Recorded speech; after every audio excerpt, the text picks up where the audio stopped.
Bom dia a todos. Sou o professor Francisco, eu sou consultor educacional em algumas instituições de ensino. Eu trabalho com gestão educacional, reestruturação curricular e capacitação de professores. E na área de pesquisa, eu atuo na área de pesquisa educacional, principalmente na área de linguagem e tecnologia educacional. A proposta hoje é a gente pensar a educação, aproveitando aí as falas anteriores, é pensar a educação do ponto de vista não só do ontem, né, que a gente vai trazer alguns elementos de ontem, mas do hoje e principalmente do amanhã. O que eu posso pensar no amanhã e trazer para hoje? Para isso eu vou convidar vocês a me ajudar a desenhar um caminho para a educação. E aí eu vou propor alguns desafios. Vamos lá? Tem áudio aí? Você consegue colocar áudio?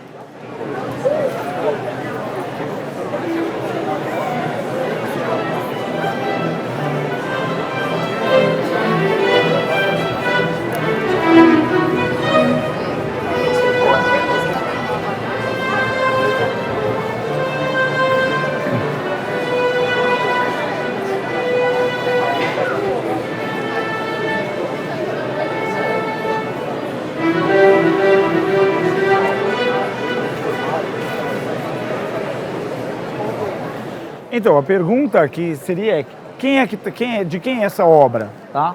Do Antônio Vivaldi, do Sebastian Bach, ou do Wolfgang Amadeus Mozart, ou de outro? Vocês conseguiram reconhecer? Vamos para um próximo desafio.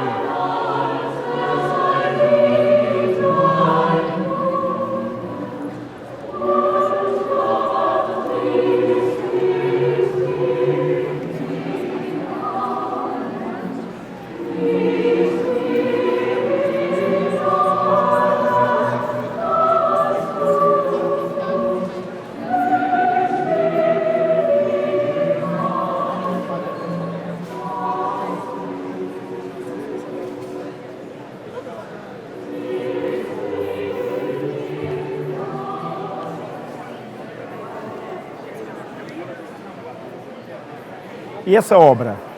Monteverdi, Bach, Wagner, outro. Quem gosta de música erudita tenta reconhecer. Então vamos lá, um próximo desafio. Vocês conhecem essas pessoas? Alguém conhece? Tem contato? Tem LinkedIn delas? Conhece essas pessoas? Não? Todos aqui já devem ter assistido Friends, né? Mas alguém já pegou o script para ver do Friends? Isso é um script do Friends, é um roteiro. Como é que eles fazem a sequência, como é que eles fazem toda a gravação. Essa daqui é um roteiro de Friends, só para vocês terem uma ideia. Né? E aí agora, passar para um filme. Vocês já assistiram esse filme? Vocês viram pelo menos o trailer? Exceeds our wildest expectations. Nice to meet you, Martha. Nice to meet you, Lee.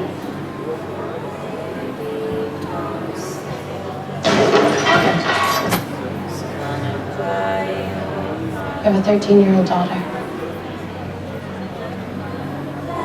You don't get to see her much anymore.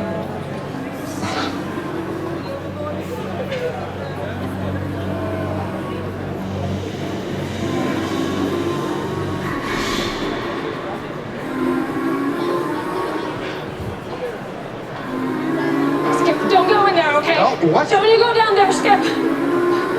Don't be afraid, Amy. I have to go say goodbye to Mother. Tenso, né? O trailer causa tensão, né? Ou então esse diálogo. Alguém já apresentou? Hello there. Hi. How are you? Great, you. I'm okay. That's good. Are you good? Yes, I am good. I just said I was. No, you didn't. I said I was. So you are a robot? No, my name is Cliverber. Yes, you are a robot and your name is Clever. I am a robot. Yes, I know. Together we are robots. I'm not a robot. I'm a unicorn. I'm a unicorn, ótimo, né? Ou então esse outro diálogo.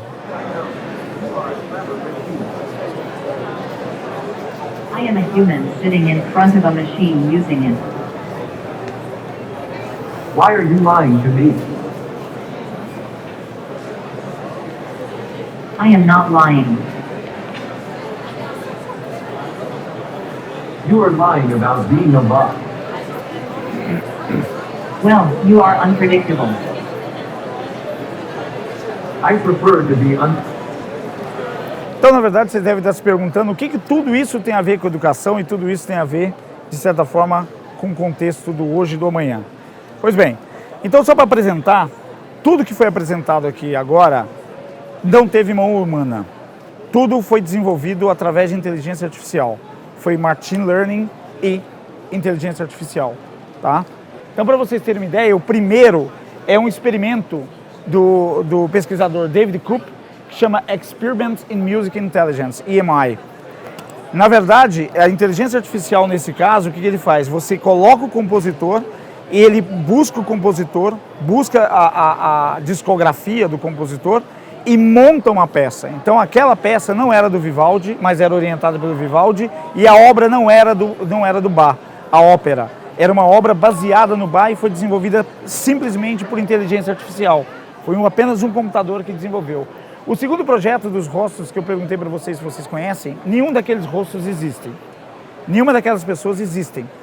É um projeto da Universidade de Cornell que fala exatamente isso. This person does not exist. Se você entrar nesse endereço e digitar, ele vai te dar um rosto diferente a cada minuto. A cada instante ele te dá um rosto diferente, desenvolvido por inteligência artificial. Da mesma forma, o script de Friends nunca foi escrito, aquele script. Aquele script foi escrito por uma máquina. Ele simplesmente pega alguns documentários, pega alguns episódios e, baseado nas características dos personagens, ele monta um script baseado na característica de cada um daqueles personagens. Ou seja, não teve mão humana. O trailer do Morgan foi um projeto da IBM Research e da Fox Films, autorizado pelo Luke Scott, que é o diretor do filme, onde também o trailer foi montado por uma machine learning. Ou seja, não teve mão humana. A única coisa que eles delimitaram foi quanto tempo ia ter de trailer e a máquina selecionou a cena, selecionou a música e colocou a trilha sonora. E o impacto, se vocês observarem, o impacto ele acaba sendo positivo, porque você dá um clima de tensão.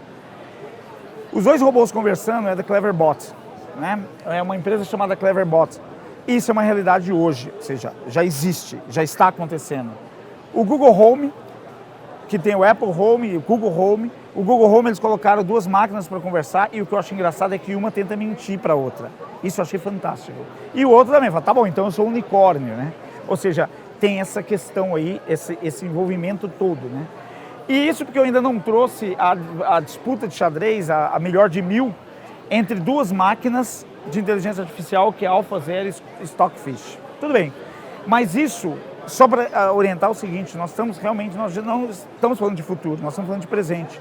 Nós estamos já trabalhando com uma nova era, já. A Google comprou a DeepMind, lançou o projeto AlphaGo, que já prestou o primeiro desafio, que é vencer o campeão mundial de Go.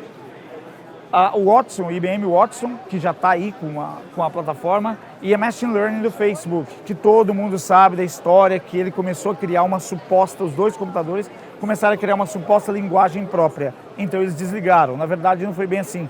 É que era inteligível e não atingiria. Mas enfim, isso é uma realidade hoje. Não estou falando de amanhã. Se eu não estou falando de amanhã, a pergunta é: o que devemos fazer não é se as tecnologias digitais avançadas estarão em nossas vidas pessoais ou educacionais, mas quando isso vai acontecer e como. Então, tentando responder essa pergunta, pensando em educação, uma coisa que a gente tem que ter em mente: dados estão sendo gerados a cada minuto, a cada instante. Nesse momento, aqui na feira, várias pessoas estão gerando dados. Os nossos alunos não são diferentes. Se esses dados são, nós podemos olhar para os dados dessa forma. E aí nós podemos classificar de duas formas: os dados estruturados e os dados não estruturados. E aí a pergunta é: como é que a gente vai olhar para essa gama de dados não estruturados e trabalhar com ela? Pensando nisso, a gente tem que pensar também os dados que a gente gera dos nossos alunos. Eles geram dados emocionais, eles geram dados de personalidade, eles geram dados de características próprias e pessoais. E isso nós estamos negligenciando. Então a pergunta é: como é que eu vou preparar esse aluno de hoje para trilhar, fazer um percurso de educação? Para isso, o que nós temos que fazer? Nós temos que analisar esses dados e ver o que estão sendo feito com esses dados. Sugiro fortemente esse TED, tá? Da Kate O'Neill. Muito bom esse TED, ela faz exatamente essa colocação. A pergunta é: Os dados estão aí, nós já estamos ofertando os dados. Mas o que nós vamos fazer com ele? Né? O que as pessoas estão fazendo com ele? Então, o que nós precisamos agora é tentar achar o rumo para a educação. Tentar localizar nesse meandro todo para onde a educação vai e para onde nós vamos direcionar. Uma coisa é fato. Hoje, todo mundo entende de educação, né? E todo mundo olha a educação, se olhar a educação, parece um mess, parece uma bagunça, parece isso, um banco de areias. Mas se você olhar do ponto de vista microscópico, chegar bem perto das instituições, você vai ver que cada areia tem sua beleza porque é oriunda de um lugar. A educação também.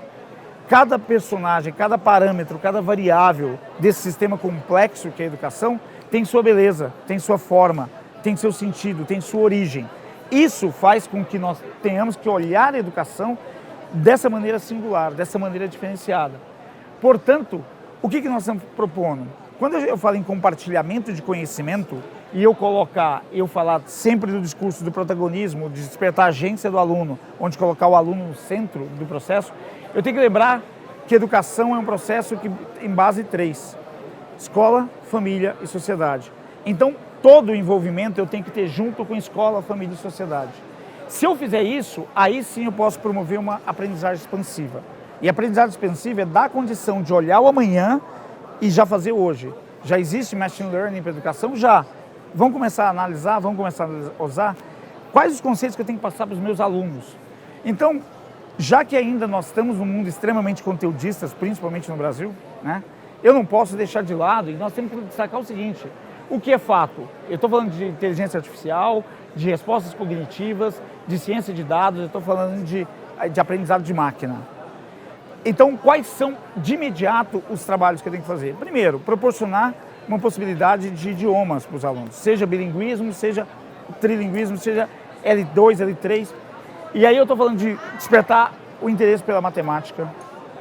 É importante a gente trabalhar com programação e lógica de programação. Isso ajuda a estruturar o raciocínio e pensar em previsibilidade. Por exemplo, xadrez é ótimo para pensar em previsibilidade.